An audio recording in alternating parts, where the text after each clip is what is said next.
menganggap kita bencana biasa. Tapi coba kita buka hati kita, coba kita lihat masyarakat. Sampai kemarin saya buat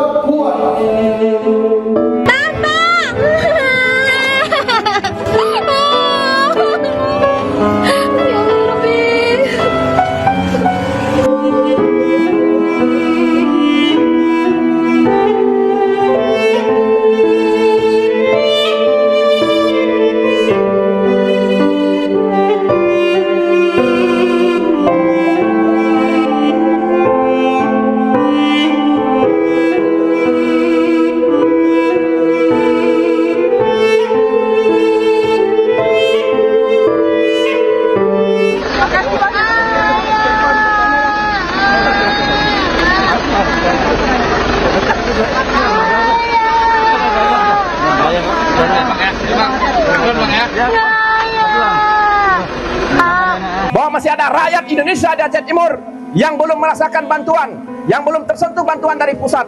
Kita masih menunggu uluran tangan pusat dan uluran tangan pemerintah provinsi oleh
Selamat siang pemirsa, bantuan bagi korban bencana alam di Pulau Sumatera terus mengalir, termasuk BBM dan listrik.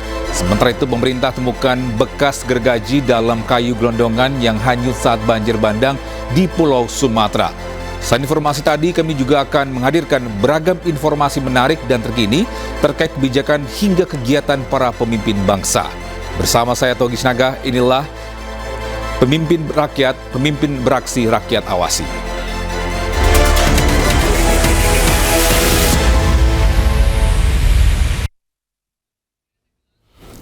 Pemirsa, Menteri Pemuda dan Olahraga bakal menyalurkan bantuan alat-alat olahraga untuk warga korban banjir di Pulau Sumatera.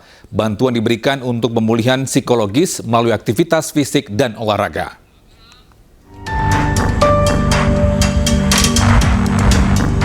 Menteri Pemuda dan Olahraga Erick Thohir berencana mendistribusikan alat-alat olahraga buatan dalam negeri untuk korban banjir bandang di Pulau Sumatera. Upaya ini sebagai bagian dari komitmen pemerintah untuk menghadirkan ruang pemulihan psikososial yang lebih luas melalui aktivitas fisik dan olahraga. Namun Menpora menegaskan penyaluran bantuan alat olahraga akan diberikan pasca banjir.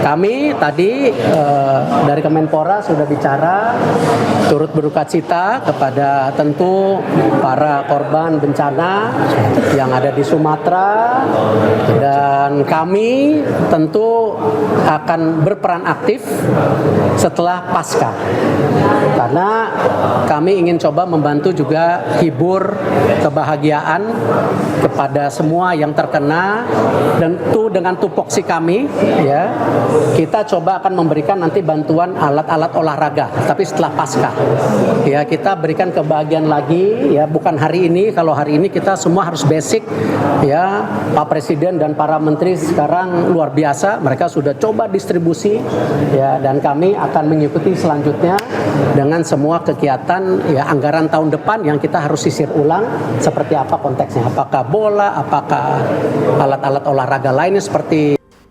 Kini warga korban banjir di Pulau Sumatera masih membutuhkan bantuan pokok seperti makanan, pakaian, dan perbaikan rumah mereka yang rusak.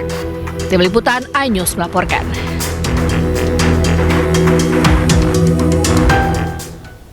Ya, sementara itu Menko Pangan Zulkifli Hasan mengaku kaget melihat panjangnya antrian warga untuk mendapatkan BBM di Mandailing, Natal, Sumatera Utara. Zulhas memastikan stok BBM Pertamina cukup dan meminta warga tak perlu panik.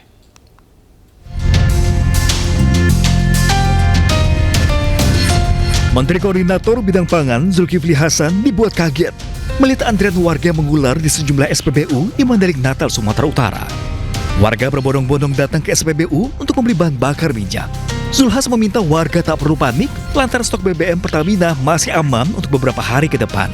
Namun masalah distribusi terhambat akibat akses jalan terputus pasca banjir. Zulhas juga menjamin ketersediaan beras di 3 provinsi terdampak bencana alam sudah lebih dari cukup. Beras sudah masuk di Sumut 6.000 ton. Cuma belum bisa rata. Apalagi di Aceh. Di Aceh sudah masuk 3.500 ton. Belum bisa dikirim.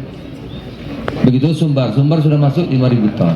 Begitu juga BBM aman, ada barangnya. Kecuali kalau tempat itu kena bencana untuk distribusinya saja. Tapi minyaknya aman. Stok cukup. Zulhas juga mengunjungi pengungsian korban banjir dan menyalurkan bantuan bagi para korban. Dari Mandailing Natal, Sumatera Utara, Ahmad Hussein Lubis, iNews melaporkan. Ya, sementara itu usai rapat dengan Kementerian Kehutanan, Polri sampaikan adanya jejak gergaji dalam gelondongan kayu yang terbawa banjir bandang akhir November lalu.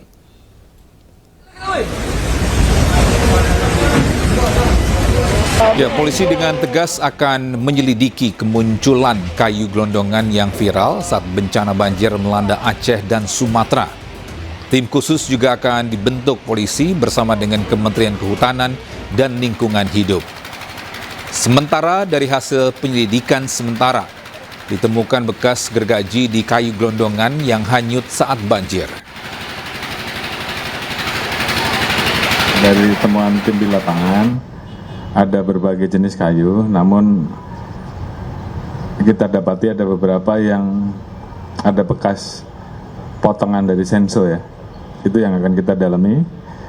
Tim sedang turun nanti bersama-sama dengan tim dari Kehutanan untuk menyusuri dari daerah aliran sungai yang terdampak sampai dengan kita tarik ke hulu dan hilirnya. Saya kira itu. Terima kasih banyak. Terima kasih ya. Sementara itu, DPR mencecar Menteri Kehutanan Raja Juli Antoni terkait banjir di Pulau Sumatera yang diduga akibat masifnya penebangan hutan. Bahkan sejumlah anggota DPR mendesak Raja Juli mundur dari jabatannya.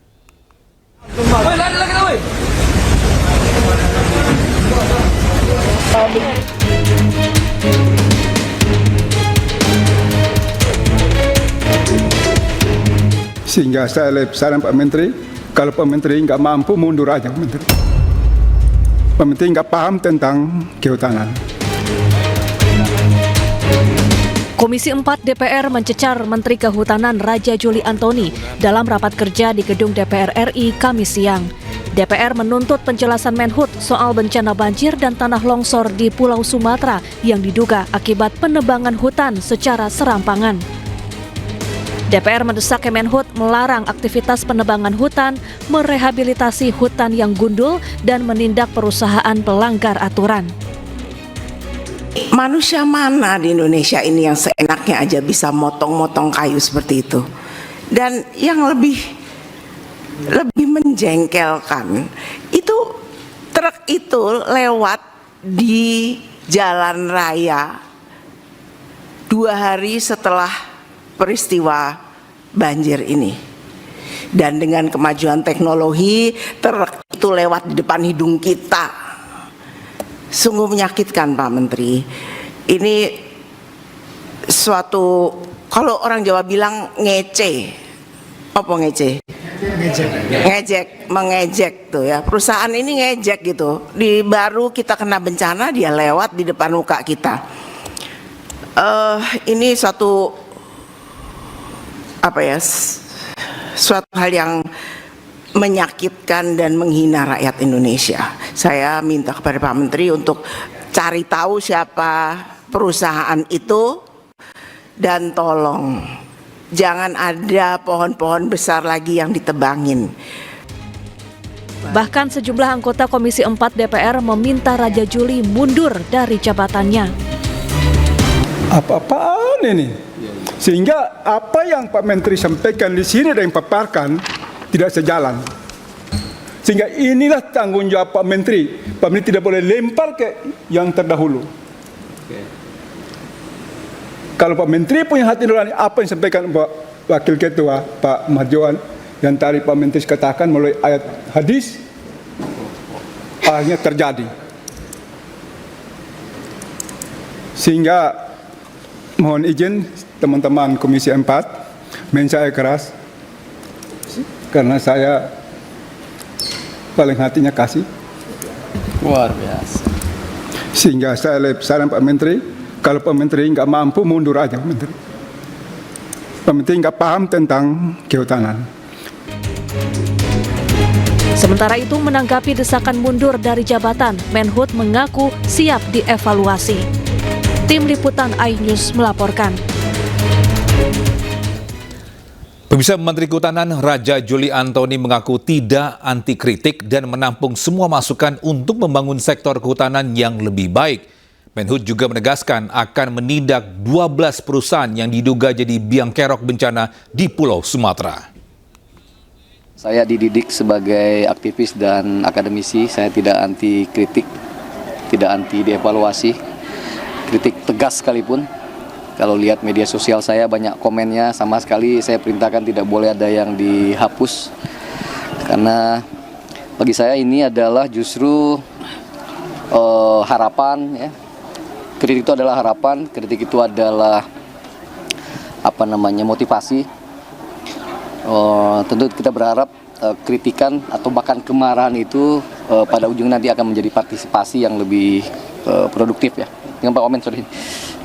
Jadi supaya insya Allah nanti sektor kehutanan kita lebih baik. Berikutnya kami sudah mengidentifikasi ada 12 subjek hukum perusahaan yang terindikasi, ya, sekali lagi terindikasi berkontribusi terhadap banjir. Dan oleh karena itu dari kemarin Gakum kami sudah berada di lokasi dan saya kira dalam 1-2 hari ke depan sudah ada penegakan hukum yang kami berikan. Ya, tanggul jebol memperparah banjir rob di Jakarta Utara. Bagaimana kondisinya saat ini? Usai jeda, tetaplah di iNews.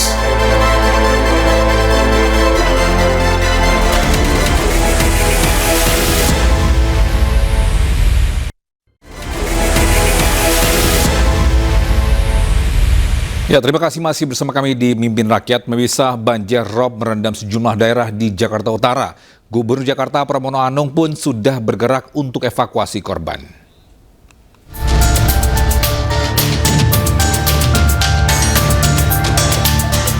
Kawasan Muara Angke, Jakarta Utara menjadi salah satu wilayah yang sudah terendam banjir rob.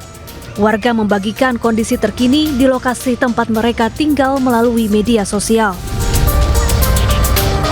Kamis 04 Desember 2025 pada ketinggian 0904 izin melaporkan komandan dari area jalur Marina.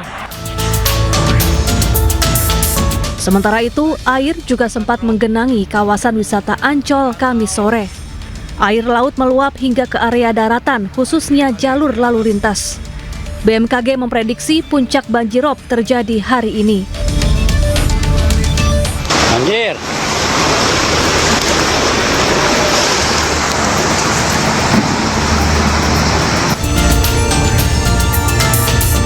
Kondisi ini diperparah oleh bocornya tanggul Muara Baru. Air dari laut mengalir deras dan langsung masuk ke permukiman warga. Tanggulnya sudah mulai jebol hari ini. Banjir rob.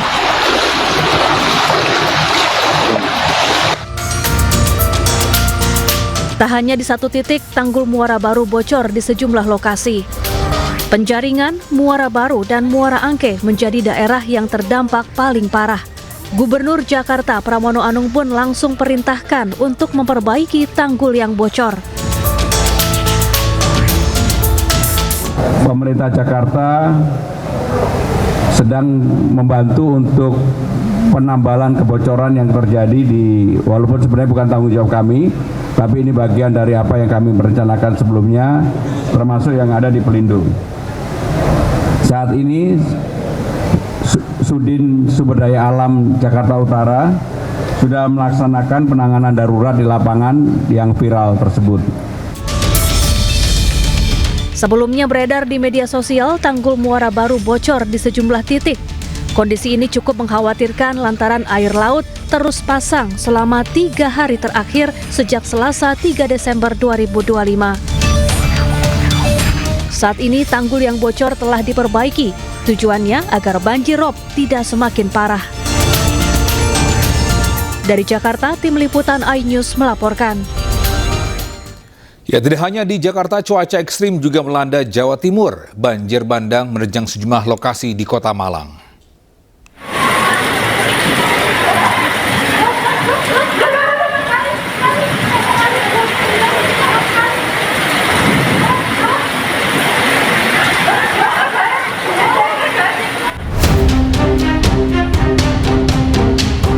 Hujan deras yang mengguyur sejak Kamis siang menyebabkan banjir di sejumlah kawasan di Kota Malang. Jalan Lejen S. Parman, Kota Malang menjadi salah satu lokasi yang tergenang banjir. Kemacetan panjang pun terjadi di jalan protokol ini. Banyak pengendara motor yang nekat menerobos banjir. Hasilnya tidak sedikit dari mereka yang akhirnya mogok, bahkan sampai ada yang hanyut terseret arus. Luapan dari sungai itu, saya barusan dan lewat Suhat, juga banjir. Jadi lewat sini tadi banjir juga. Banjir tak hanya menggenangi jalan utama, air juga masuk ke kampung-kampung di sekitarnya. Sejumlah langkah pun telah diambil pemerintah daerah, diantaranya gerak cepat atasi genangan air.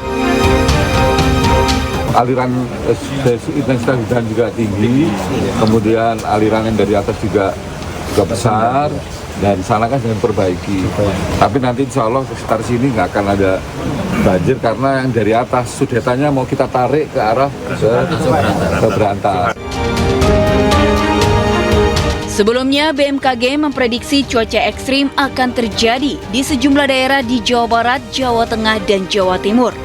Cuaca ekstrim diprediksi akan terjadi hingga 9 Desember 2025. Dari Malang, Jawa Timur, Denny Irwansyah, iNews melaporkan. Pemirsa, Presiden Prabowo Subianto menerima Sekretaris Jenderal Liga Muslim Dunia di Sana Merdeka, Jakarta. Sekjen Liga Muslim Dunia memuji Prabowo karena punya pengaruh kuat di dunia Islam dan tataran global. Ya, pertemuan antara Presiden Prabowo Subianto dan Sekjen Liga Muslim Dunia, Syekh Muhammad Abdul Karim Al-Isa, berlangsung di Sana Merdeka, Jakarta, Kamis kemarin. Prabowo didampingi Ketua MPR RI Ahmad Muzani dan Wakil Menteri Haji dan Umroh Dhanil Anzar Simanjutak. Prabowo mengapresiasi Liga Muslim Dunia dan pemerintah Arab Saudi yang mendukung rencana pembangunan kampung haji di Arab Saudi.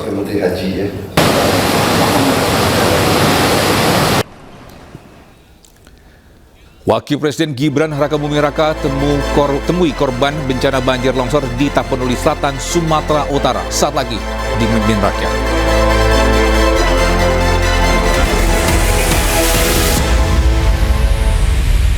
Kembali di Mimpin Rakyat, Misa, ada momen menarik saat pertemuan antara Presiden Prabowo Subianto dengan Ketua MPR China Wang Huning. Presiden Prabowo menunjukkan foto bayi panda yang lahir di Indonesia.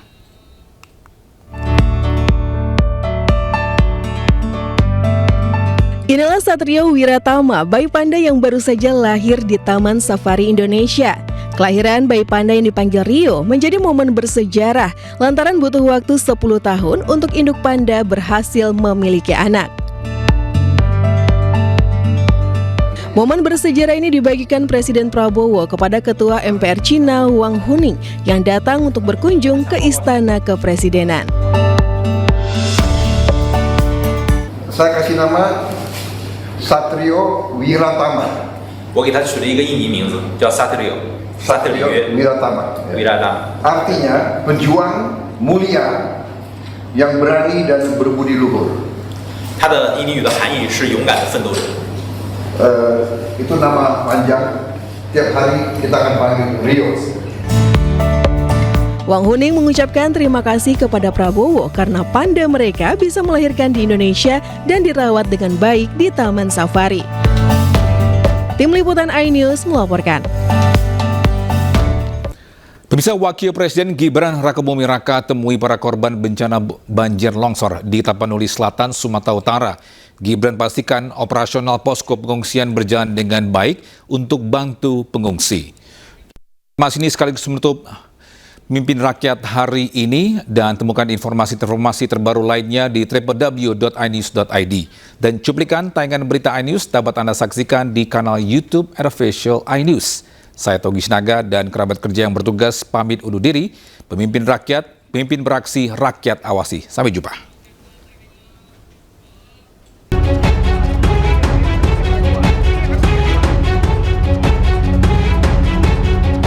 Wakil Presiden Gibran Rakebuming Raka meninjau wilayah terdampak banjir dan longsor di Tapanuli Selatan, Sumatera Utara. Gibran kunjungi Desa Garuga, Kecamatan Batang Toru, salah satu wilayah yang paling parah terdampak bencana, dan melihat kondisi desa yang porak-poranda. Gibran juga menyambangi para pengungsi yang berada di posko pengungsian Desa Batu Hula yang berjarak 2 km dari lokasi bencana. Dalam kunjungannya ini, Gibran berbincang-bincang dengan para pengungsi dan menerima langsung keluhan mereka. Di hadapan para pengungsi, Gibran menyebut para korban bencana Sumatera tidaklah sendirian dalam menghadapi bencana. Gibran juga dengan tegas memerintahkan pemerintah daerah untuk memastikan posko pengungsian berjalan dengan baik dan segera membangun fasilitas publik yang terdampak banjir. Dalam kesempatan itu, Gibran juga membagikan kotak makan dan mainan kepada anak-anak yang berada di pengungsian.